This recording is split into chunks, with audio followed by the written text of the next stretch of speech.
येत्या 21 जून पासून दक्षिणयान सुरू होत आहे. तर त्यासाठी काय करावे, काय टाळावे, उत्तरयान आणि दक्षिणयान म्हणजे काय? आजच्या या व्हिडिओमध्ये आपण सविस्तर माहिती जाणून घेणार आहोत. नमस्कार मंडळी, स्वामी कृपा या चॅनलमध्ये आपल्या सर्वांचे स्वागत आहे. तुम्हाला माहिती आहे का, वर्षातील एक असा काळ येतो, वर्षामध्ये एक असा काळ येतो ज्याला आपल्या धर्मामध्ये अत्यंत महत्त्व दिलं गेलं आहे. आपलं जे धर्म आहे त्याच्यामध्ये अत्यंत महत्त्व आहे. हा काळ म्हणजे दक्षिणयान. हा काळ, त्या काळाला काय म्हणतात? दक्षिणयान. अनेक लोकांना वाटते की दक्षिणयान म्हणजे अशुभ काळ. खूप लोक असे असतात की त्यांना वाटत असतं दक्षिणयान म्हणजे अशुभ काळ आहे, त्या काळामध्ये काहीतरी अशुभ होण्यासारखं आहे. पण हे पूर्ण सत्य नाही. पूर्ण सत्य हे नाही आहे. खरं तर दक्षिणयान हा आत्मचिंतन, साधना, तप, जप आणि ईश्वर भक्तीचा सर्वोत्तम काळ मानला जातो. सर्वात म्हणजे खरी घटना म्हणजे हीच आहे की दक्षिणयानमध्ये आपण आत्मचिंतन करू शकतो. एखाद्या काही गोष्टीची साधना असेल, जप असेल, ईश्वराची भक्ती म्हणजे देवाची भक्ती तुम्ही करू शकता. हा सर्वात उत्तम असा काळ म्हणजे दक्षिणयान आहे. महाभारतातील भीष्म पितामहांनी देखील उत्तरायण येईपर्यंत आपल्या प्राणाचा त्याग केला नव्हता. मग उत्तरायण आणि दक्षिणायन यामध्ये नेमका फरक काय आहे? 21 जून पासून सुरू होणाऱ्या दक्षिणयान काळात, त्या काळामध्ये तुम्ही काय बघणार आहात? नेमका या दोघांमध्ये काय फरक आहे?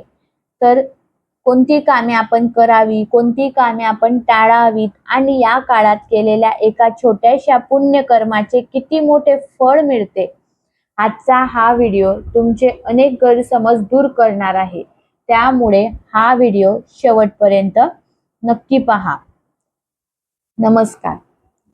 जसे की आपल्या धर्मात वेळ, तिथी, वार, नक्षत्र आणि ग्रह यांना विशेष महत्त्व आहे. प्रत्येक कालखंड मनुष्याच्या जीवनावर काही ना काही प्रभाव टाकत असतो. अशाच दोन महत्त्वाच्या कालखंडांचे नाव आहे उत्तरयान आणि दक्षिणयान. सूर्यदेव हे संपूर्ण सृष्टीचे जीवनदाता मानले जातात.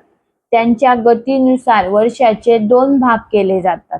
मग उत्तरायण आणि दुसरा आहे दक्षिणयान. धार्मिक ग्रंथांमध्ये उत्तरायणला देवतांचा दिवस आणि दक्षिणयानला देवतांची रात्र असे म्हटले जाते. परंतु याचा अर्थ असा नाही की दक्षिणायन अशुभ आहे.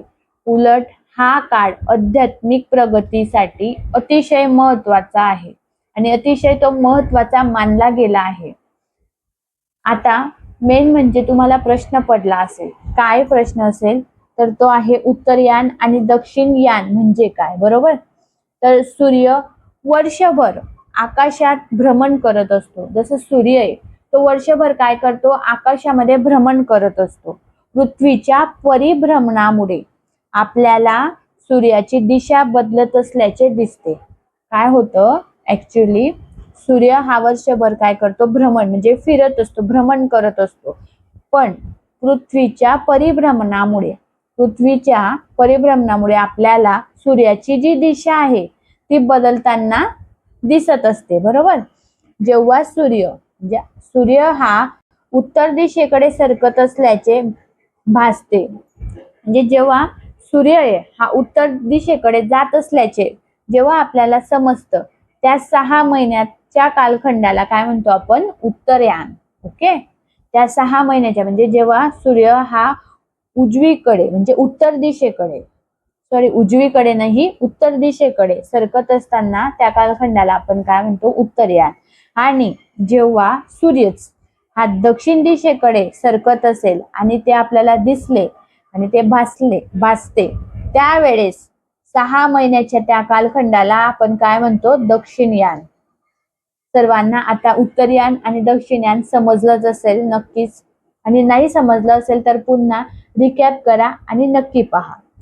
साधारणपणे मकर संक्रांतीपासून उत्तरायण सुरू होते आणि त्यानंतरच्या 6 महिन्यांनी दक्षिणयान सुरू होते. बरोबर. धर्मशास्त्रानुसार उत्तरायण हा कर्म, प्रगती आणि बाह्य यशाचा काळ मानला जातो. धर्म म्हणजे आपल्या धर्मशास्त्रामध्ये असं म्हटलं आहे की कर्म, प्रगती आणि बाह्य यशाचा काळ जो आहे तो उत्तरायण आहे आणि दक्षिणयान हा साधना, चिंतन आणि अंतर्मुख होण्याचा काळ मानला जातो. आता याच्याबद्दल एक पौराणिक कथा आहे, ती आपण आता जाणून घेऊया. चला तर मग. आणि व्हिडिओ तुम्हाला जर आवडत असेल तर नक्कीच कमेंटमध्ये काहीतरी कमेंट करू शकता तुम्ही. नंतर लाईक करा, शेअर करा व्हिडिओ. चला मग. महाभारतातील एक प्रसंग आहे. महाभारतामध्ये एक प्रसंग आपण सांगणार आहोत. भीष्म पितामहांना इच्छा मरणाचा वर प्राप्त होता, पण कुरुक्षेत्राच्या युद्धात अर्जुनाच्या बाणाने जखमी झाल्यानंतर ते बाणाच्या शय्येवर पडून राहिले. त्यांना इच्छा असती तर ते त्याच क्षणी देहत्याग करू शकले असते, परंतु त्यांनी तसे केले नाही. आता त्यांनी तसं केलं नाही. ते उत्तरायण सुरू होण्याची वाट पाहत राहिले, कारण त्या काळात देहत्याग करणे अत्यंत शुभ मानले जात होते. उत्तरायण सुरू झाल्यानंतर त्यांनी आपल्या प्राणाचा त्याग केला. या कथेमुळे उत्तरायणाचे महत्त्व अधोरेखित होते. परंतु याचा अर्थ असा नाही की दक्षिणयान वाईट आहे, असं अजिबात नाही. दक्षिणयान हा मोक्ष मार्गासाठी आवश्यक आहे. साधना आणि तपश्चर्येचा देखील काळ अत्यंत सुंदर आहे दक्षिणयान. त्याच्यासाठी दक्षिणयानमध्ये आपण काय केले पाहिजे? आता या सर्वात महत्त्वाचा प्रश्न आहे, दक्षिणयान सुरू झाल्यानंतर आपण काय करावं? पहिलं म्हणजे नामस्मरण आपण करू शकतो. रोज सकाळी आणि संध्याकाळी भगवानांचं नामस्मरण करावे. श्रीराम जय राम जय जय राम, ओम नमः शिवाय, श्री स्वामी समर्थ, दिगंबरा दिगंबरा, श्रीपाद वल्लभ दिगंबरा. कोणत्याही देवाचं आपण नामस्मरण करा. त्यापैकी कोणताही मंत्र श्रद्धेने जपा. गायत्री मंत्र असेल जो तुम्हाला आवडत असेल तो. दुसरं आहे धर्मग्रंथाचे वाचन. या काळात गुरुचरित्र, भगवद्गीता, रामरक्षा, विष्णू सहस्रनाम आणि दासबोध याचे पठण विशेष फलदायी मानले जाते, म्हणून या सर्वांचे पठण देखील तुम्ही करू शकता. डबल एकदा मी सांगते कसले पठण करा. गुरुचरित्र, भगवद्गीता, रामरक्षा, विष्णू सहस्रनाम आणि दासबोध यांचे पठण करा. दररोज काही मिनिटे जरी वाचन केले तरी मनाला शांती मिळते. तिसरं आहे दान धर्म. दक्षिणयानमध्ये केलेलं दान अत्यंत पुण्यदायी मानलं जातं. गरिबांना अन्नदान करावे, वस्त्रदान करा, पक्ष्यांना धान्य टाकावे, गायी जे असतील त्यांना चारा द्यावा. दानामुळे अहंकार जो आहे तो कमी होतो आणि आपलं मन जे आहे ते शुद्ध होतं. चौथा आहे ध्यान आणि प्रार्थना. दिवसातून किमान 10 मिनिटं शांत बसून देवाचं ध्यान करा. आपल्या चुका, आपल्या सवयी, आपल्या जीवनाचा विचार करावा. हा काळ आत्मपरीक्षणासाठी सर्वोत्तम आहे. पाचवा आहे पितरांचे स्मरण. आपल्या पूर्वजांचे स्मरण करावे, त्यांच्या आत्मशांतीसाठी प्रार्थना करावी. ज्यांच्या आशीर्वादामुळे आपण आज या जगात आहोत त्यांच्या प्रति कृतज्ञता व्यक्त करावी. नंतर दक्षिणयान. आता तुम्हाला मी सांगितलं दक्षिणयानमध्ये काय काय करावे. आता दक्षिणयानमध्ये काय टाळावं? तर आपण पहिलं आहे राग आणि अहंकार. राग हा माणसाचा शत्रू आहे. सर्वात मोठा शत्रू काही असेल तर तो आहे राग. या काळात विशेषतः मन शांत ठेवण्याचा प्रयत्न करावा. दुसरं आहे खोटेपणा. खोटं बोलू नका, फसवणूक करू नका किंवा चुकीचं वर्तन टाळा. सत्य आणि प्रामाणिकपणेचा मार्ग स्वीकारा. तिसरं आहे वादविवाद. घरात किंवा बाहेर अनावश्यक वाद टाळावे. शांततेने प्रश्न सोडवण्याचा प्रयत्न करा. चौथं आहे व्यसन. कोणी मद्यपान करत असेल, तंबाखू, सिगारेट आणि इतर व्यसनांपासून दूर राहा. व्यसनामुळे मन आणि शरीर दोन्ही कमकुवत होतात. 5वा आहे दुसऱ्याचे वाईट चित्तणे. मत्सर, द्वेष आणि इतरांविषयी सकारात्मक विचार टाळावे. जे दुसऱ्यांसाठी चांगले इच्छितात, म्हणजे जे दुसऱ्यांबद्दल चांगलं बोलतात, त्यांच्यावर ईश्वराची कृपा लवकर होते. म्हणून नेहमी दुसऱ्यांबद्दल चांगलं बोला, कोणाबद्दलही वाईट बोलू नका. दक्षिण यानाचे खरे रहस्य काय आहे? मंडळी, दक्षिण यान हा अशुभ काळ नाही. हा काळ म्हणजे निसर्ग आपल्याला एक संदेश देत असतो. हा काळ म्हणजे निसर्ग आपल्याला एक संदेश देतोय. तो म्हणजे बाह्य जगात धावपळ करण्याऐवजी स्वतःकडे पहा, स्वतःकडे लक्ष द्या. आपल्या चुका ज्या आहेत त्या सुधरवा, मन शुद्ध करा, ईश्वराशी नाते अधिक दृढ करा, देवाचे नामस्मरण करा. ज्याप्रमाणे काय उदाहरण देते मी तुम्हाला आज. ज्याप्रमाणे शेतकरी शेतामध्ये काय करतो, बी पेरतो आणि योग्य वेळेची वाट पाहतो, त्याचप्रमाणे दक्षिण यानमध्ये देखील साधना भविष्यात मोठे फळ देते. म्हणून आपण या दक्षिण यानमध्ये देवाचं चिंतन करा, याचं नक्कीच तुम्हाला फळ भेटेल. मंडळी, तुम्ही दक्षिण यानमध्ये कोणता मंत्र जपणार आहात कमेंटमध्ये नक्की लिहा. त्यापैकी तुमचा जो काही मंत्र तुम्ही म्हणणार आहात तो कमेंटमध्ये नक्की सांगा. व्हिडिओ आवडला असेल तर लाईक करा, शेअर करा आणि आपल्या चॅनलला सबस्क्राईब करायला विसरू नका. आणि असेच नवनवीन मोटिवेशनल भक्तिमय व्हिडिओ पाहण्यासाठी नक्कीच चॅनलला सबस्क्राईब करा. बेल आयकॉनला देखील क्लिक करा, कारण माझा नवीन व्हिडिओ आपल्यापर्यंत त्वरित पोहोचेल आणि तो आपण बघू शकू. एकही व्हिडिओ न मिस करता तुम्ही हा व्हिडिओ बघू शकणार. म्हणून आपण बेल आयकॉनला नक्कीच क्लिक करा.